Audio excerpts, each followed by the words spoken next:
Hi, I'm Jen Giffen from Shooks and Gift the podcast, a part of the Education Podcast Network, just like the show you're listening to now. Shows on the network are individually owned, and opinions expressed may not reflect others. Find other interesting education podcasts at edupodcastnetwork.com. Well, why don't I love what I'm doing? I should love it. It's what I've always wanted to do. Why don't I love it? And then to reach for something more sometimes feels like bad. Like I should just be grateful with what I have.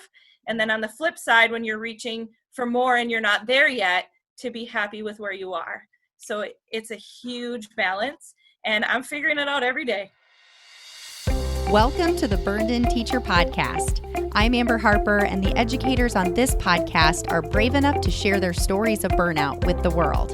On BIT, we get real, we get honest, and we take action. Action against the burnout with stories from burned out teachers, advice from experts, and actionable steps you can take today to beat the burnout and become a happier, more fulfilled human being. Let's get started. Hey there, Burned In Teachers. Welcome to the Burned In Teacher Podcast. I'm Amber Harper, your host, and this is one part burnout and all other parts action, inspiration, and support for teachers dealing with burnout. And I don't know about you, but man, it has been hard to focus on my goals these last couple of days. It's been beautiful outside, and that is rare. It's been like high 60s, low 70s these last few days, and it's been hard for me to focus. In addition to the fact that our daughters get done with school around 11, Jeff is, principaling from home, and he gets done, early afternoon, mid-afternoon, and I am really sometimes struggling with focusing. And it's also been really hard to continue to eat healthily and stay in my routine of staying active in the morning and or the afternoon. It's been easier to eat comfort food. It's been easier to just hang out and chill with the girls and Jeff. I will say, since it's been nice, especially for, early April, we did go on a bike ride the other day. I've been running more often, but I thought, what a perfect episode to launch my interview with Holly Thompson, where we talk about initiating lasting change. And I think this is going to be a great episode for those teachers out there who are listening who are burned and bored. Her story is phenomenal. And for me, somebody who needs some inspiration to keep going and to do things differently when things are getting hard, this is perfect. She's got an incredible story. But if your ears perked up and said, what? Burned and bored? What are you talking about? You've got to go to burnedinteacher.com/burnout quiz and take my free 6-question, 3-minute or less quiz to help you determine what type of burnout you're dealing with. So if, of course, you're not driving, pause this podcast, go to burnedinteacher.com/burnout quiz, answer the 6 questions. You're going to get a result of either burned and bored, burned and unbalanced, or burned and over it. You may not have known this, but there are actually 3 different types of burnout. Not only that, but you could be a different stage of burnout. So if you're listening and you're like, Amber, I know my burnout. I am burned and unbalanced. I took the quiz a year ago. Take it again, because I have customized the quiz to fit our current situation with teaching from home, teaching virtually. I've also customized your results and your action steps to match the current situation, our current reality. Also, the cheat sheet is no more. It was too overwhelming. When you know better, you do better. And so instead, I have created an ebook, a free ebook for you. It's called Stages. And what it does is it's going to help you to know what to say, think, and feel in order for you to move from possibly stage 0, where you are totally burned out, all the way through stages 1, 2, 3, 4, all the way to stage 5, which is burned in. So again, go to burnedinteacher.com/burnout quiz. And I'm encouraging everybody to take the quiz again, because our reality is different, our burnout may be different, and your results are definitely going to be different. I'm so excited to introduce you to our guest today. Holly is a full-time elementary school librarian near Minneapolis, Minnesota, and has been teaching for 11 years. For the past 4 years, though, she's also been helping teachers to take care of their health and nutrition and fitness. And I cannot think of a more appropriate interview to share with you today than this interview with Holly. She's so inspirational. She's got a phenomenal story that will help you to be grateful for every single day that we're on this earth. However, on the flip side, as you heard in the intro, she's also going to talk about her desire for more and how it's okay to want more for ourselves. It's okay to want a challenge. It's okay for us to move the goalpost. But it's also time for us to take a deep breath, appreciate where we are, and know that better is to come as long as we continue to initiate that lasting change every single day. And if you don't know what I'm talking about by initiate lasting change, well, that is I in Burned In. And that's last week's episode. So go back and listen to episode 64, all about initiating lasting change and what it means to set your priorities and then make that time in your calendar, in your daily schedule to take small but really important action steps towards your goals. Okay? So without further ado, I am ready for some inspiration to help me stay focused on my long-term goals by initiating lasting change with Holly Thompson. And I know you are too. Let's go.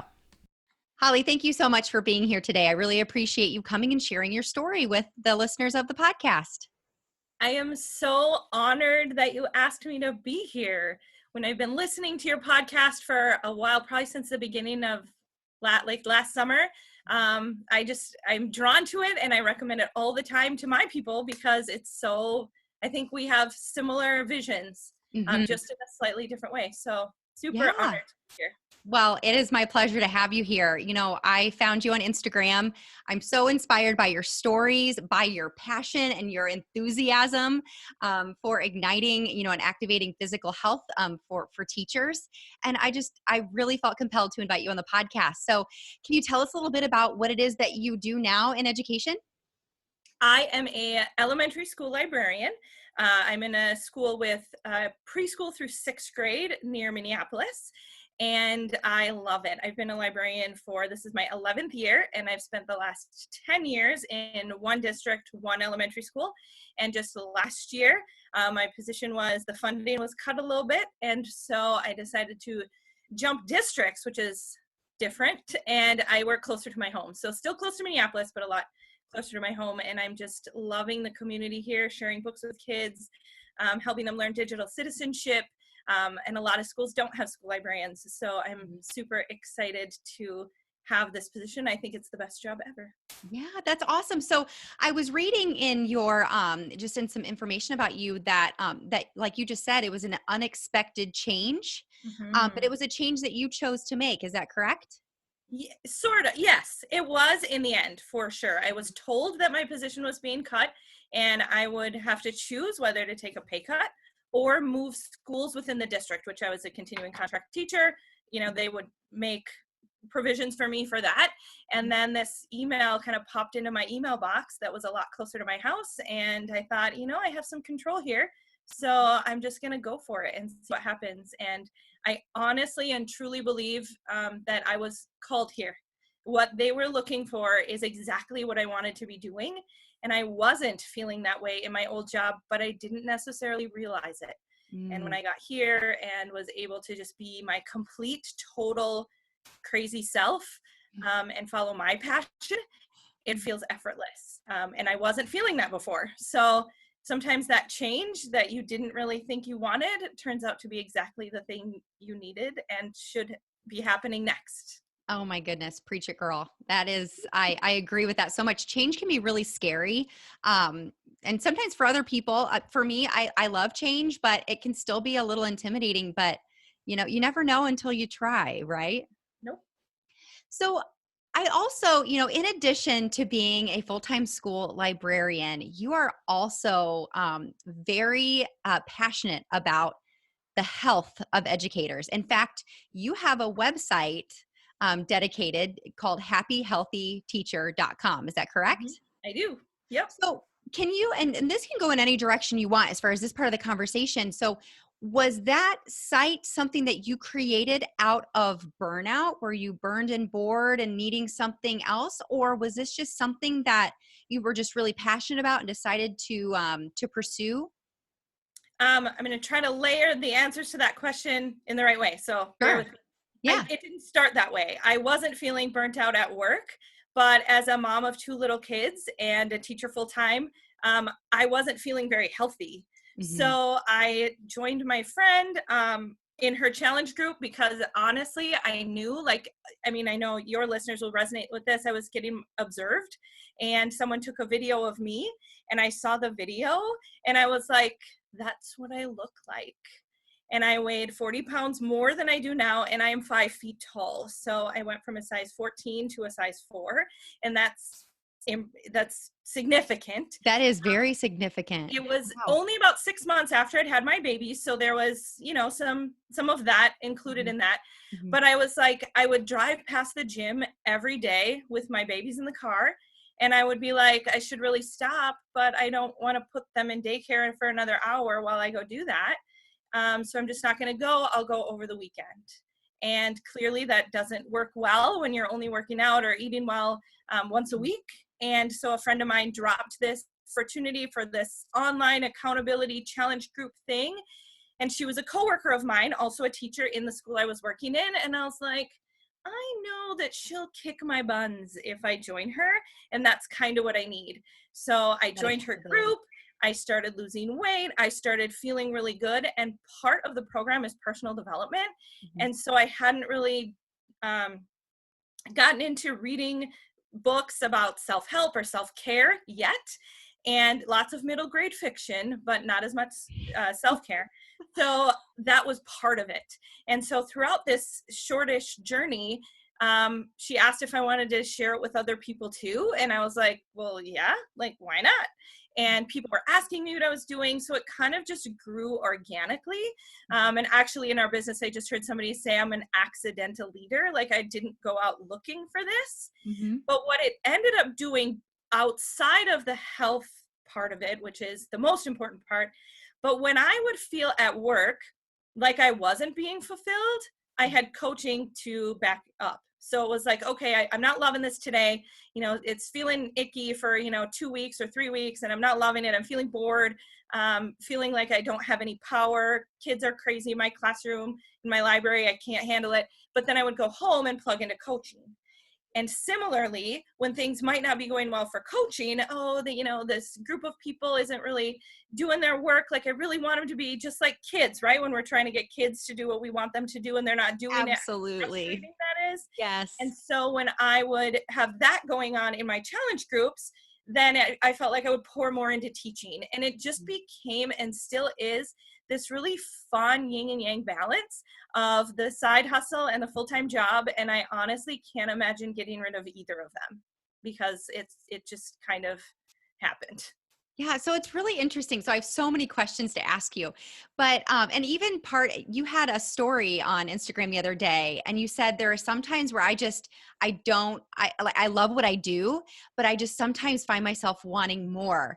And and this was after I invited you to be on the podcast, and I was like, oh my gosh, I wonder if she's taken the teacher burnout quiz. Have you ever taken it before? I haven't, and I haven't? should, but Well, I haven't. typically, if you're not burned out, you probably won't take it unless you're just curious because people just love quizzes, right? But I was thinking, oh my gosh, I'll bet she is burned and bored. Like you just love a challenge. Would that be safe to say? I think that there are times that I am, yes, for sure. Like right now, I'm in my new school, I'm doing my new thing. And so I'm not necessarily bored right now. I'm very excited. But there definitely was a time in my old school where like I would sit at my desk and be like, okay, what do I do next? I guess I'm going to teach this lesson for the 3rd time to kindergarten for the 4th year in a row and read this same story. And I did kind of lose that spark a little bit, and coaching definitely gave me that. I also feel like from that story, I just talked about how we feel guilty then. Well, why don't I love what I'm doing? I should love it. It's what I've always wanted to do. Why don't I love it? And then to reach for something more sometimes feels like bad. Like I should just be grateful with what I have. And then on the flip side, when you're reaching for more and you're not there yet, to be happy with where you are. So it's a huge balance. and I'm figuring it out every day. Yeah. You know, it's really interesting. Marie Forleo says it's okay to be multi-passionate. And I think sometimes, sometimes you feel like, people say, find your passion, follow your passion. If you do what you love, you never work a day in your life. I don't know if I buy that, because there are things about every job. There are things about running Burned In Teacher that I do not enjoy. It's not Totally. fun. I mean, owning your own business is very difficult. And there are things that I love about it, but there are things that are just hard, or they just suck, Yep. And it's funny because this goes right along with my assumption that you could be a little burned and bored sometimes, is that what I suggest to teachers who are burned and bored is this doesn't mean you have to make an entire career change and quit teaching. Right. Get a side hustle. What is something else that lights you up? Yes. You would be amazed. And I mean, right now you're a total testimony to this. Doing something outside of a job that right now is just kind of maybe meh. I'm like going through the motions. I'm good at it. I've got good systems, but I need a challenge. Sometimes adding that little, a little spice on the outside of that can absolutely change your perspective on what you do every day. And for me, it also changed my teaching. So Mm. I ended up because of coaching, I'm kind of moving into the mindfulness space, and I ended up going to a workshop about mindfulness for teachers, essentially. Mm-hmm. And now I've brought in yoga into the library and using, mindful cards to have kids breathe, just on their transitions in and out. And it's kind of it reignited, and it was doing this at the end of last year too, just reigniting my passion and giving me new ideas for what I wanted to do there. So yeah, absolutely. It not just, I think for me, it doesn't just give me something to look forward to at the end of the day, but it's infused itself into what I do in the classroom as well. Yeah. And now help me also to understand, when you say coaching, are you a Beachbody coach? I am. Yes. Okay. I'm curious about this because I do Beachbody on demand almost Yay! every single day. And I'm Yay! not a coach, but I am one of those people that, well, number one, I'm an ugly sweater. Like, I'm not somebody who can go to a gym. And like, sometimes I've gone to a gym and I'm like, oh my gosh, all of these people showered and put on makeup before they came here. And I like get up right away in the morning and I go straight to the basement. That's me too. number one thing that I routine. do. Mm-hmm. Yeah, same routine. I've been doing it now for almost 10 years. And not Beachbody on Demand, but I used to do like T25, Insanity. Yes! I had the DVDs. Yes. And then whenever Beachbody on Demand came out, I was like, oh my gosh, yes. And it just offers so much freedom and choice. And so I could definitely advocate for it being a fantastic option. And for $99 a year. Right. It's I know. So affordable. Yes. So it allowed me to ditch my gym membership and do my workouts when I first started doing them, when I needed to lose weight, like back to that part, right? Mm-hmm. I would put dinner in the oven and then run downstairs while, my little one was sleeping, my husband was playing with my older one or whatever, or even if he was gone and they were just watching TV, I was downstairs doing my workout while dinner was cooking. And it was like the family didn't even notice that I was doing something else versus, for me, going to the gym. I still sometimes miss my step class. Like, that's really fun. But I found so much joy in the online part of the accountability groups that it's just faded into the background, and I've gotten better results than I did from a personal trainer. So I just think that this is such a great solution for busy teachers. And that's why I'm so passionate about helping everyone I know to make their day easier with that. Yes. And we will share all of your resources in the show notes and definitely give you all kinds of shout outs so people know about you, because I think it's different too to get fitness help sometimes, like having a personal trainer or going to a gym where you're maybe working out in isolation. But to work out and have inspiration and coaching from somebody who is also an educator I think that adds an extra layer of empowerment. Well, and so many of my people in my groups are also teachers. I mean, I have a few that aren't, but most are. And so they'll be like, conferences week, the struggle is real. I need healthy snacks, or I'm not doing my workout today. I'm doing 2 on Saturday because it's conferences week, or, whatever, the first week of school is always so draining. And so we work with that. And we're just all together, doing it together. I love it. So in the theme of initiating lasting change, Yes. because taking care of yourself physically and mentally and emotionally like this, it creates a ripple effect of changes in your life. Mhm. But I have to ask you this, because if you know anything about the burned in process, initiating lasting change builds off of determine your long-term goals. Yeah. So it's all about daily. It's all about Yeah. daily and weekly and monthly action toward those goals. So I have to ask you, because I know there are a lot of listeners out there going, yeah, but she doesn't understand how busy I am. I'm Mhm. so busy. There's no possible way. Can you sort of let us into how it is? I mean, how do you schedule? How do you do blocking or batching? Do you sit down each weekend? Do you have like a routine that you follow to help you to do all of this work? Excellent question. And I was actually listening to your I don't remember which number it is, very recent this morning, on scheduling and being out by 4 and what you do before and after. And I haven't finished it yet, but I was like, yes. So I am going to send all my people to listen to that, because that's also the kind of thing that I don't have to tell them. I'm like, listen to Amber, she's got you. So yes, the holy grail is a blocked schedule that I have everything written out and done. And it doesn't always turn out that way. I No. think I do more. I often use the best self journal, and I could put that in the show notes too. I didn't plan on talking about it necessarily, but it really guided me through the beginning of learning to just set my 3 priorities for the day and kind of start that blocking time. But if the rest of the day goes to heck in a handbasket, I know that I've done the most important things. And so I am not a morning person, but I read The Miracle Morning and it convinced me to try it. And when I realized it wasn't just a workout, that it was a time for me to like center myself with, a minute of silence. It doesn't have to be 10, a minute of silence. I always craved more. So I started it, and all of a sudden I went from being super angry at my kids when I would wake up like bleary eyed and walk into their room and get them out of bed, to now I've already been up for about an hour to an hour and a half, and I'm awake, I'm dressed, I've already done my workout, I've drank my Energize, I'm feeling awesome. And then I go and grab my kids and start getting them ready to go. Yes. So getting that morning routine of health first, because I can tell the story of, I have a story about why I absolutely believe that health is more important than anything else. So I get on a kind of a little soapbox about, you're going to tell me that family is the most important, and then you're going to tell me that school is the most important, but your health is more important than both of those things. I know that I've already taken care of that. So it doesn't really matter what else I've done in the day.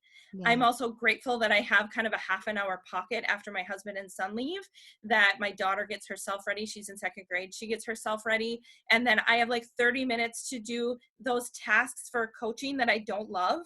I do those first. Yes. And so they're done Eat the too. frog. Eat the So, frog, yes, right? that was the first personal development book I read, was Eat That Frog.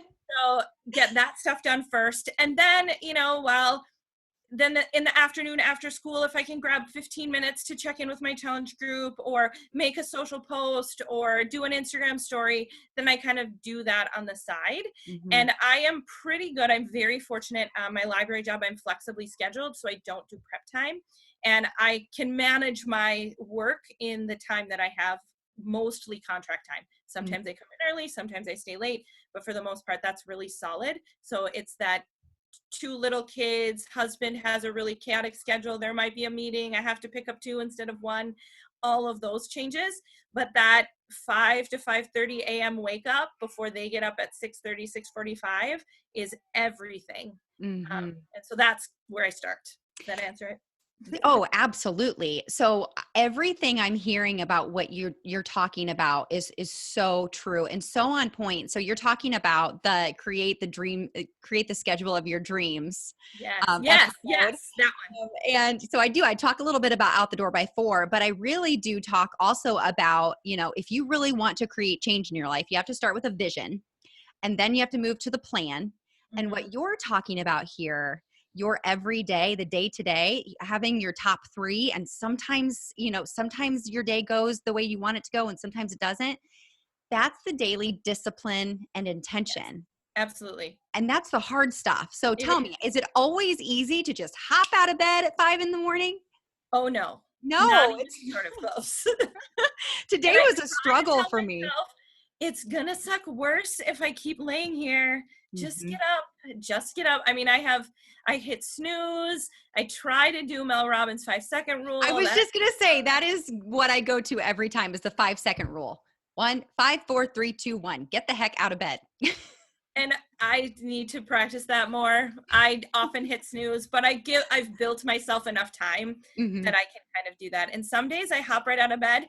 And honestly, I will say straight up, it always depends on what time I get to sleep the night before. If I go to Mhm. bed on time, which is between 9 and 9:30 the night before, getting out of bed at 5 is so much easier than even 9:30 to 10. Yep. So if I can make sure that my phone is off, I put the Calm app on, and I'm laying on the pillow before 9:30, then it makes a huge difference. So Mhm. I agree. And for those of you out here who are listening and you're saying 9:30, are you kidding me? There's no possible way. I'm working until 11:30 at night. I challenge you to listen to that episode. I want to say it's episode 58. Um, that's but it's all about really reassessing where and how you're spending your time, because that is something that you do have control over. And if you budget it just like hopefully you're budgeting your money, then you will make the time if it's important enough, or otherwise you make excuses. And sometimes that's hard to say because I don't want to offend anybody or hurt anybody's feelings, but it really is kind of a gut check thing to really look at. So I'm sure as you started to build fitness in your life, you had to really reassess. I mean, obviously you started getting up earlier, so that's always an option as well. Yes, I definitely, and I heard you talking about the process of eliminating things. There were some committees that I was on with organizations that I love. I'm in a sorority, and the Alumni Association is so fun. And I was like, I don't need to be the one planning the events anymore. So Hmm. that was one thing that I was like, it doesn't really match my goals of helping people with their health and fitness and helping my students be awesome library media citizens and helping my family grow to be the awesome people they are too. So it sounds like you have personal mission statements. Yeah. Yeah. Say that again? It sounds like you have personal mission statements that you I come back do, and to. I need to memorize them, but I do. That's so cool. I write them Good for down. you. Yeah. That's awesome. That is understand your teacher brand. You have Yes. personal mission statements that you can come back to. That's incredible. So we only have a few more minutes here, and I really would love for you, if you're comfortable, to share this story that made health and wellness so what's my word, important, why you're so passionate about it. It sounds like you have a really impactful story to share there. I yes. I will start just in the fall of 2000. Well, so my son was born in the fall of 2015, and I saw that video of myself around spring of 2016, and I started this health and fitness journey then. So it was like April, May 2016. I started to watch myself get healthier. In like July, I noticed I was going down pant sizes. The dream was happening. At that same time, we were also losing my husband's best friend, the best man in our wedding, to cancer.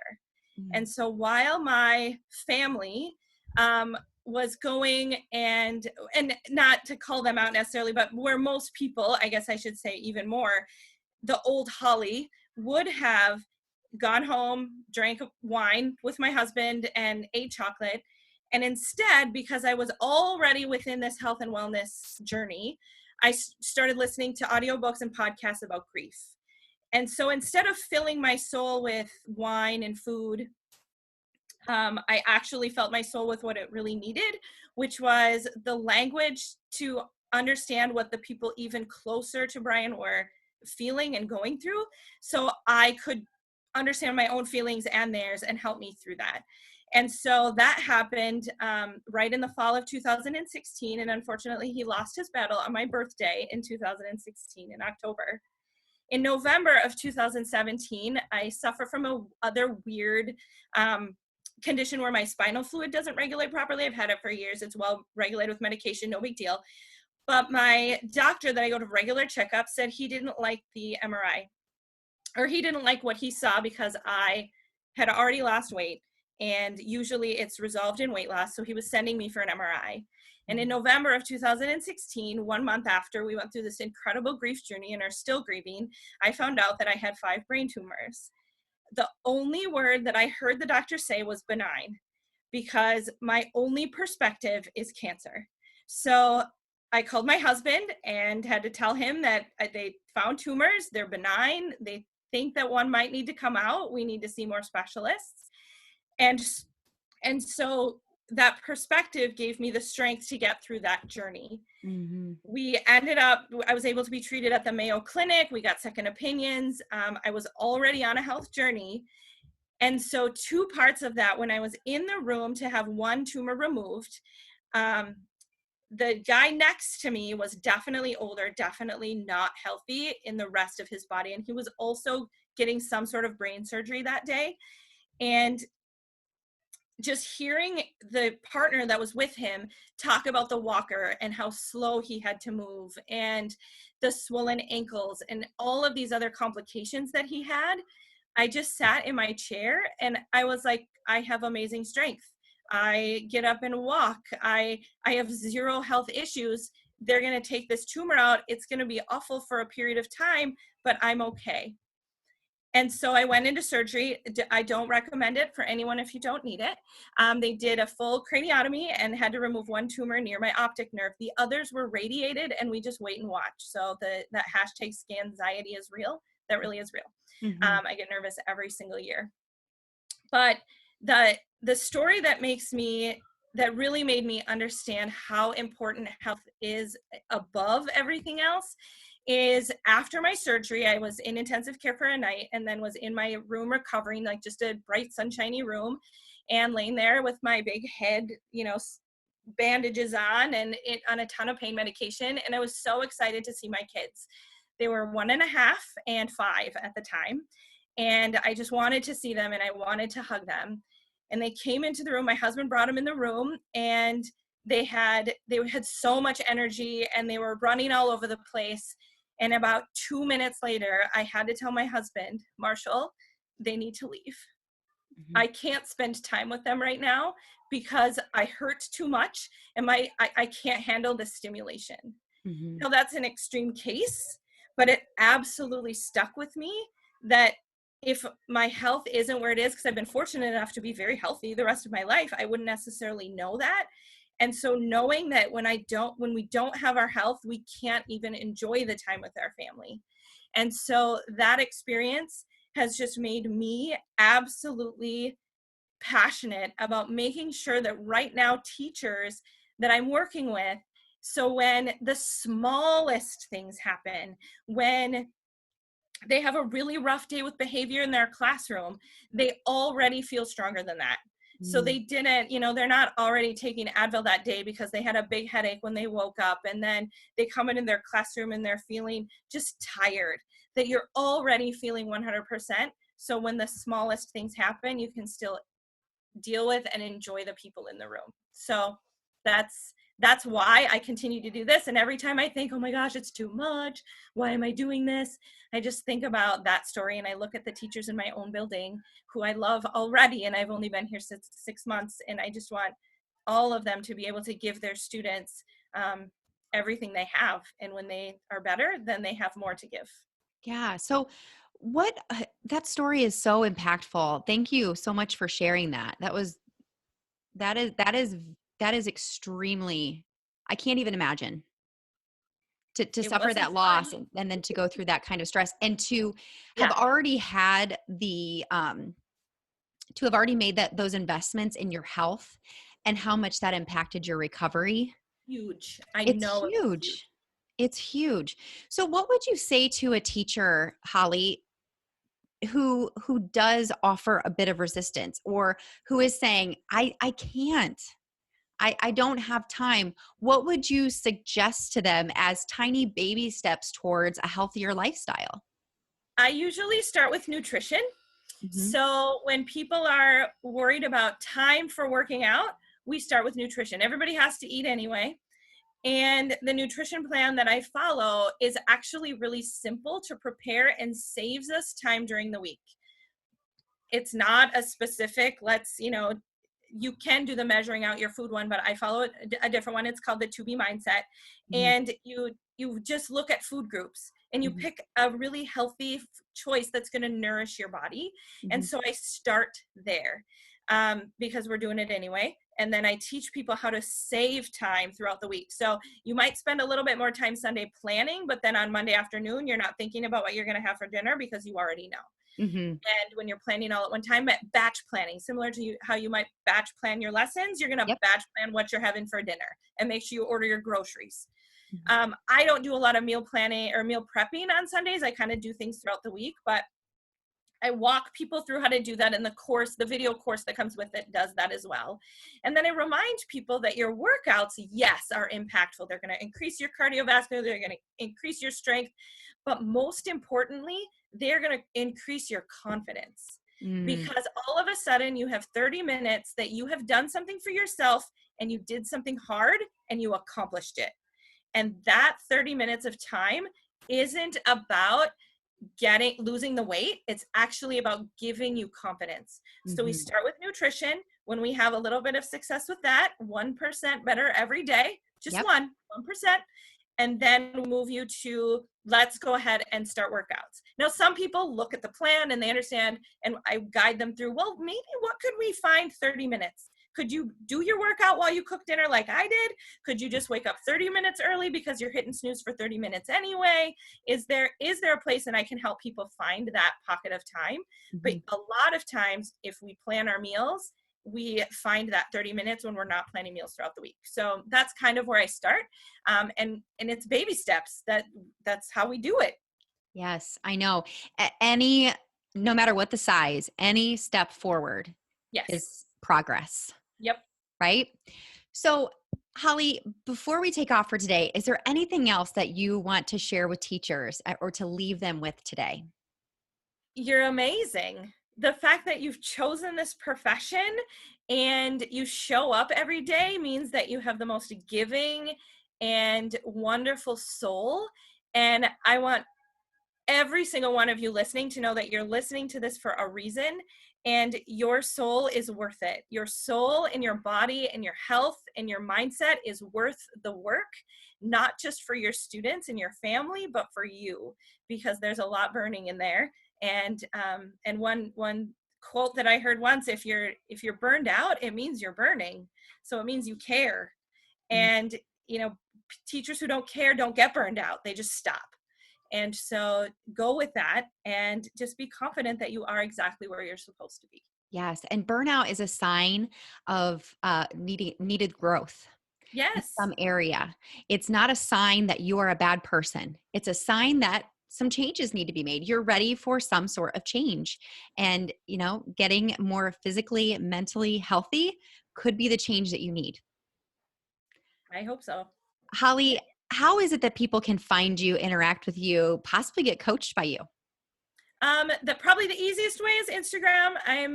I hate my handle, but it's the best I got. At the Happy Healthy Teacher, and there's dots in between the Happy Healthy Teacher. And you'll see me right now. I don't know how long this podcast will be on for a while. Maybe I'll change my profile picture. I probably shouldn't say that, but it's Happy Healthy Teacher with little dots in between, and you'll know it's me. You'll hear my voice on my stories. And you'll see what I do. There are some other Happy Healthy Teachers out there without the dots, so you have to dig a little bit, but that's probably the easiest way.